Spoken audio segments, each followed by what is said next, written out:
Thank you to Bespoke Post for sponsoring this video. Bespoke Post is a subscription box that introduces their members to cool new products each month. Each box is valued around $70 but only costs $45. 90% of the products in Bespoke Post come from small businesses. They are committed to working with cool, under-the-radar brands here in the US. We received the Flip, Carve, Craft, and Snap boxes. The Craft box came with a kit to put together a leather wallet and matching keyring. I had a lot of fun making these items, and the finished product looks awesome and is great quality. We also received the Carve box, which teaches the art of scrimshaw. Caleb had a great time with this box. With Bespoke Post, you only pay for what you want. Your box will be assigned based on the quiz you take when you sign up. You get a preview of what comes in your box each month, so you can swap it for a different box or skip the month entirely. To get 20% off your first box, click the link in the description and enter code EMPIRE20, Empire in all caps, at checkout, or go to bspk.me/empire20.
Hello everybody and welcome back.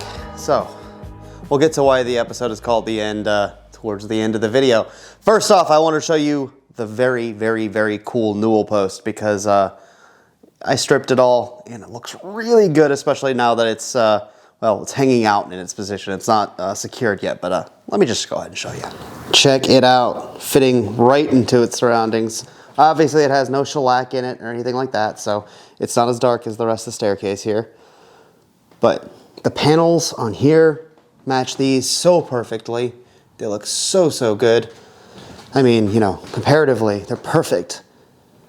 And then the kind of Queen Anne features up here really play nicely with the woodwork here. So altogether, it is one very cohesive, very beautiful piece, and I cannot wait to get it in place.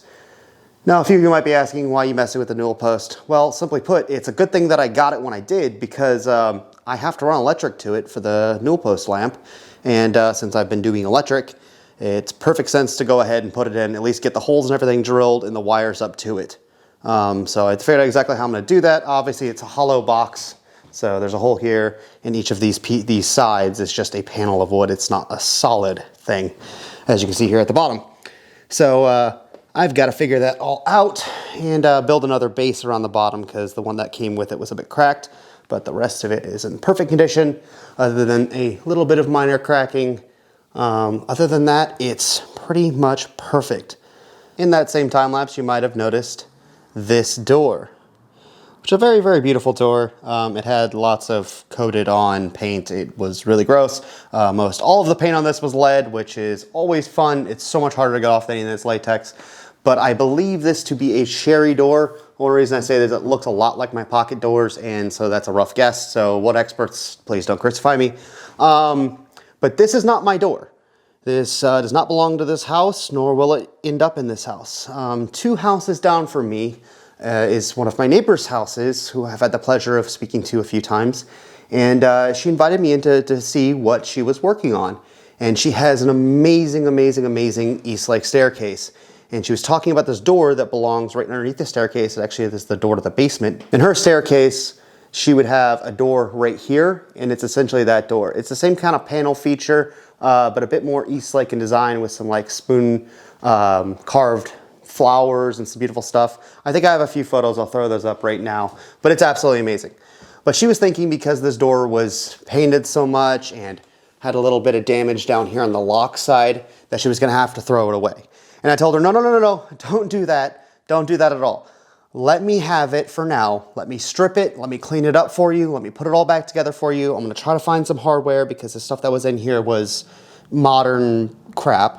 So I'm gonna try to repair this door as best as possible just to show her what's possible with her house. Basically, I just wanna show her what's possible when you take some time and effort with something like this, that things are not too far gone, that they can be saved, and that's important that they do be saved. So I'm just, you know, I think it's, and I know it probably for a lot of you guys, it's like, why aren't you working on your house? I understand that. However, this is part of my neighborhood. I mean, she's right here. She's a wonderful woman. I'm having so much fun helping her with this. And another house gets more historical items saved.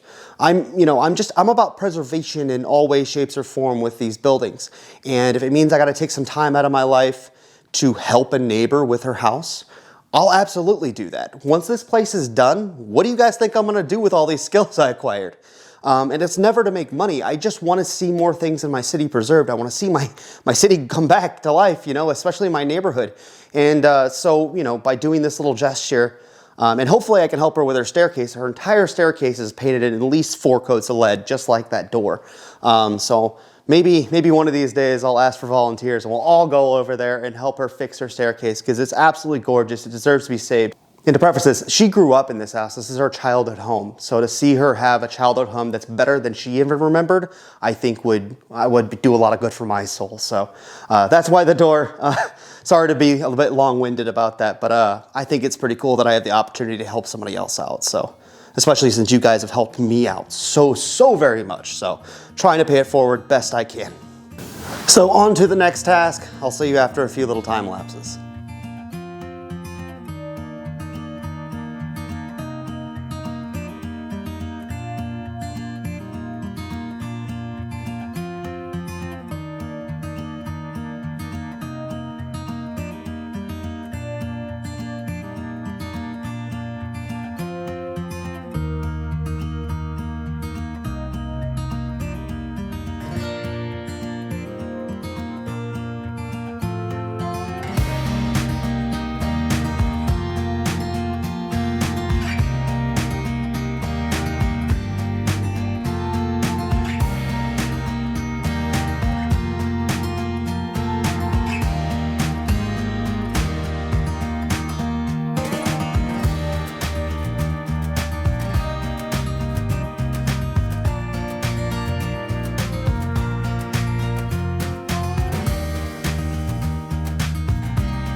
So welcome back from all the time lapses. Let me show you what I got in. So let's start here in the parlors, where is the origin, where all those wires that might be mysterious, where are all these wires going? They're for the parlor lights. Again, why there's two, one's for gas, one's for electric, because one will be on a dimmer and one won't be, obviously the gas one being on the dimmer. So that's this parlor. And here's these ones. Yes, these are extremely long. I started from the other one, from the fixture back to the switch. This one I did the opposite. When you have to run it through so many different walls, it's better to have more than not enough, obviously. So I err on the side of caution, and I mean a lot of caution. There are obviously two wires here, but you guys get the gist. And yes, I think somebody did comment at one point, are you labeling the wires? Yes, I am. I am writing directly on the wires with a Sharpie. So yeah, you don't want to forget which wire's which, especially when you have such a long run. So that's what we got going on there. In a very, very roundabout way, here are the two for the front parlor. They still have to be taken, basically there's a fire block right here and a bunch of angled boards in here, because essentially this is where the pocket doors are. And yes, I've calculated that these do not ride where the pocket doors actually are. So this was kind of tricky to get these in this wall, keeping them on this side of the wall so they don't interfere with the pocket doors movement. But we've done that. We've got these two over here. They still need to come under this fire block right here and move across to this switch here, which is why there's four. Two of these are dimmers, two of these are, you know, regular electrical switches. So that'll be the same thing there, of course, with push buttons. And the other two are here for that parlor, for these lights here. So that's where those will run. That's where that will happen. I do need a 2-gang switch in here, where it'll have the one for the power and one for the dimmer. So that's what's going on with those. Up here on the second floor now, this little hole right here is right above where the pocket doors and that wall is, in the hallway below, where you can see the wires coming out for the switches. And you can see the wires right there. This is where they come up. Sorry, I apologize for the lighting. I don't have very much of it. So this is where they come out, and they actually split here and head this way for the secondary parlor, the one that's got the mantle sitting in it, and this one with the ones with the shutters in it. And this is above the second floor master bedroom here, or the larger master bedroom, and that's where they pop down too. Cool thing here is you can see the original gas line, which is actually how I'll be hanging the chandeliers. They sold conversion kits for little electrical things back in the day for this. And oddly enough, between this, which will be almost impossible to hold on. So I've got my work light a bit closer down here. There's one thing I want to discuss really quickly. Something I found today that I haven't found quite yet anywhere else that I think is really important. So you can see there's lath here, right? And so this lath was installed with the house. Now this is where that medallion is, right? Between this lath and the medallion, I found some of this right here, which is insulation for the wire. As you can see, here is wire and the insulation. I found this insulation between that lath and the medallion, which means that this was in there when they put all of this up. It was encased in it when they built the house, which means that at least this parlor and the other parlor had electrical when it was built, because there's no way of replacing the lath without replacing and moving the medallion. The medallion's from that era. It's original to the house, and so yeah, that's a pretty good confirmation that yes, the house was built at least with some form of electrical. I imagine it was not terribly advanced. It probably is the original stuff, this stuff here. But yeah, still, 1890. Pretty crazy to know that they actually did have electrical. But the area was a very wealthy area. I imagine that they had a very local small power station for just the area, because of course then they were working on DC power, not AC, so it couldn't travel very far. That means somewhere in this area at some point there was a smaller regional, very regional power station, probably for just the few blocks around my house, which is really, really, really cool. So exciting news. And since we're up here in this room, I did want to show you two pretty cool things in my opinion. This is that bathtub that's been sitting up here. This is the old clawfoot that came with the house. Probably original, although I can't find a date to confirm that. This one's a bit later. It's from 1897, but aesthetically it is still very nice. And it has the wood rim, and I wanted to show you guys what that looks like on here. This is an oak rim. Of course, it is incomplete and kind of in bad shape. So we will be replacing it. Obviously, you see the curves here, but that's what the tub actually looks like. Of course, it's still a bit dirty now. I did clean it up a little bit. It needs some lime away to get some of this gunk off. Or if you guys have any suggestions of what cleans up stains like this, let me know. I definitely do not want to re-enamel this because I know it doesn't last very long. Or not enamel, but you know what I'm talking about, the paint they put on this stuff. I don't know the name for it off the top of my head, but they reglaze it or whatever. And it never lasts very long. It doesn't seem to ever work very good. That's why I found, or tried to find a tub with the best enamel that I could find. This is a pretty good one. Of course, having the oak rim was a big factor in me deciding it too, because it's really beautiful.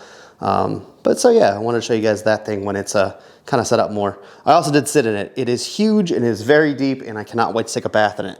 That'll be particularly awesome after I get done with hockey, like a long night of hockey or a hard game. Man, I can't wait for that bathtub.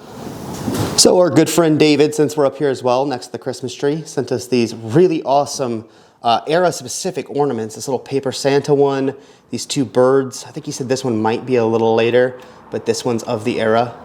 And this little paper lantern, which he doesn't know a whole lot about, but it would have been something from the era. And I wanted to go ahead and put them on the tree.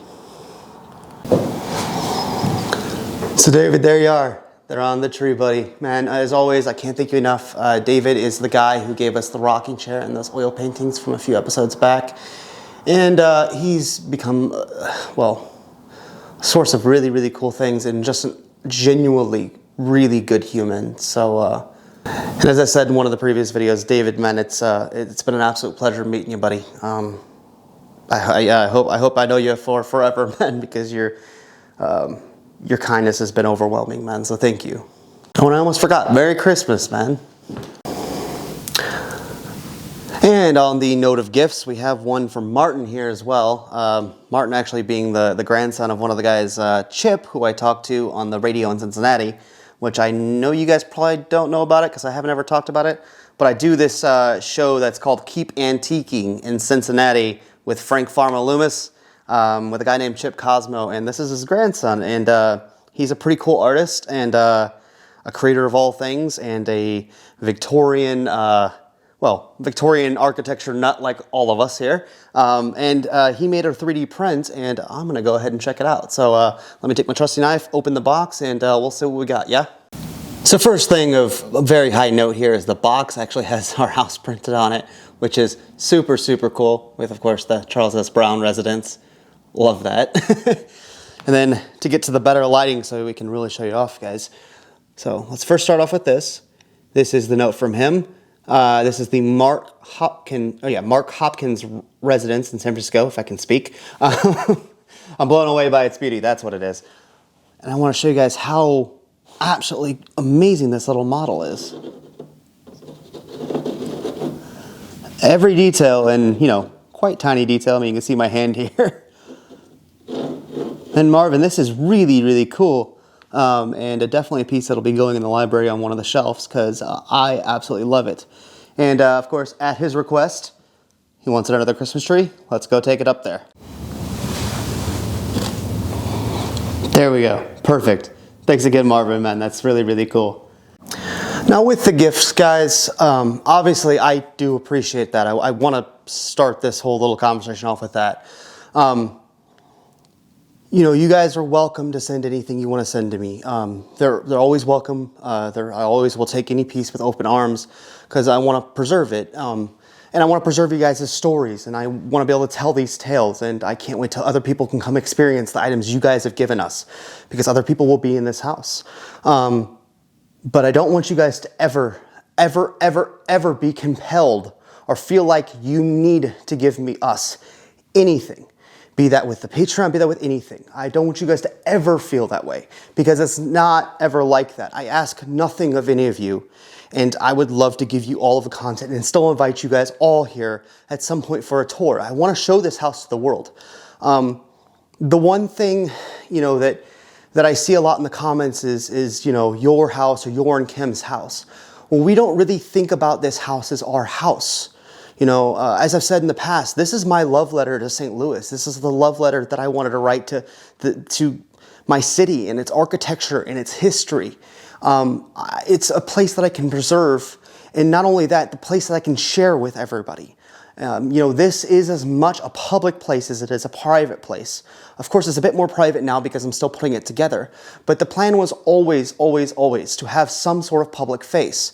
The big reason being is I would, you know, as a kid, drive by a lot of these houses and wonder, wow, I wonder what they were inside. I wonder what these places look like. You know, to me, I grew up in a trailer. I grew up in a trailer park. So to me, these places are miraculous castles.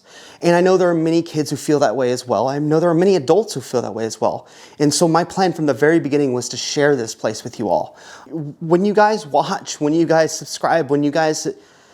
I don't know that you guys all realize the gift you've given me and Kim. It allows me to be here full time to do this. YouTube and this house are now my job. You wouldn't believe how much time it takes to do YouTube content. A lot. It can be a little bit crazy, but I'm really enjoying it. I don't think I've ever been more busier, but more fulfilled in my life. And you guys have given me that.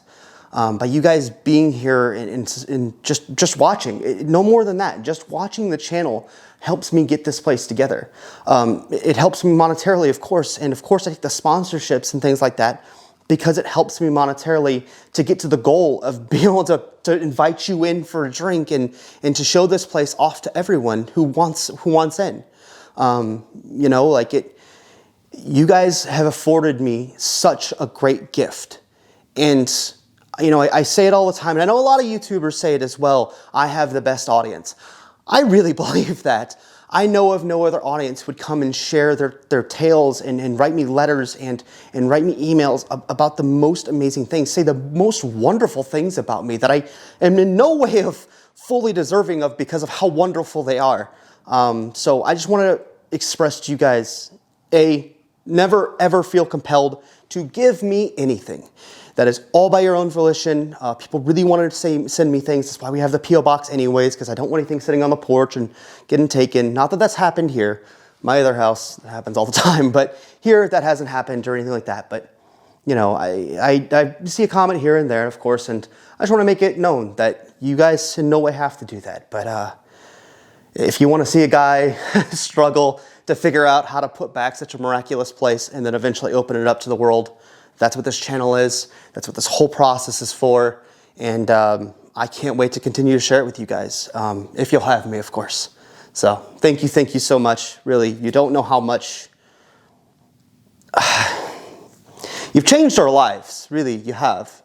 You might not know it, but each of you in your own individual way and the stories you've shared, that's enough to make a man tear up a little. You guys are wonderful. Basically, that's it. You guys are wonderful.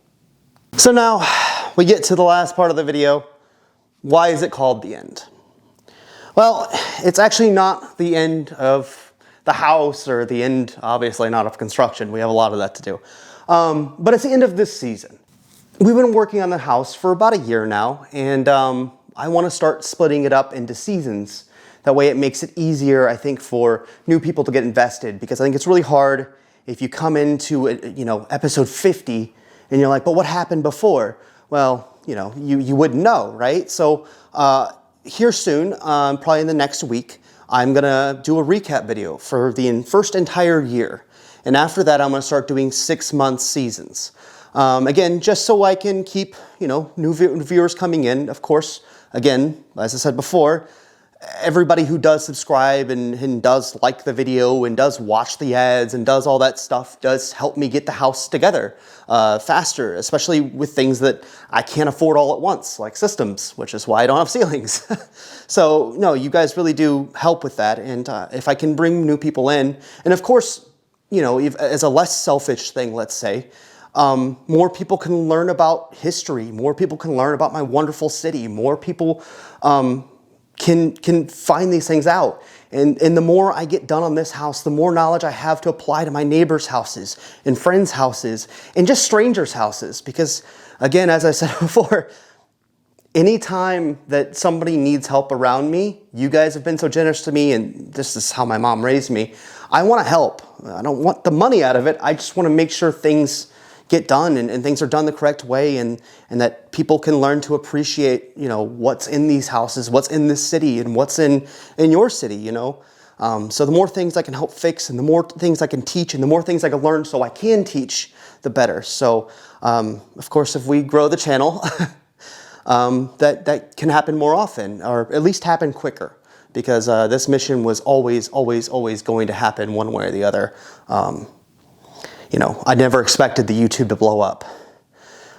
But now that it has, I definitely want to take advantage where I can to get more done, to go do things faster, to teach more people, to tell more stories, to all of it, I guess. And again, thank you guys for allowing me the opportunity to do that. So that is the end of the video. It is the end of the season. I know it's not some big grand finale. It's just a normal video, but yeah, again, I appreciate you guys along the way. It's been a year I will never forget. I will promise you guys that, because you've made it a really great one. And so for that, thank you very kindly. We'll see you guys all again next week. It won't be a work video, it'll be a recap video. And I have a tour coming up for you guys as well. So look out for those. Have a wonderful rest of your week. Enjoy your holidays, whatever holiday it is you celebrate. And be with your families. Say hello to them from me, and from Kim, and from the Charles S. Brown residence. And have a wonderful time. And we'll see you guys again real soon. Bye-bye.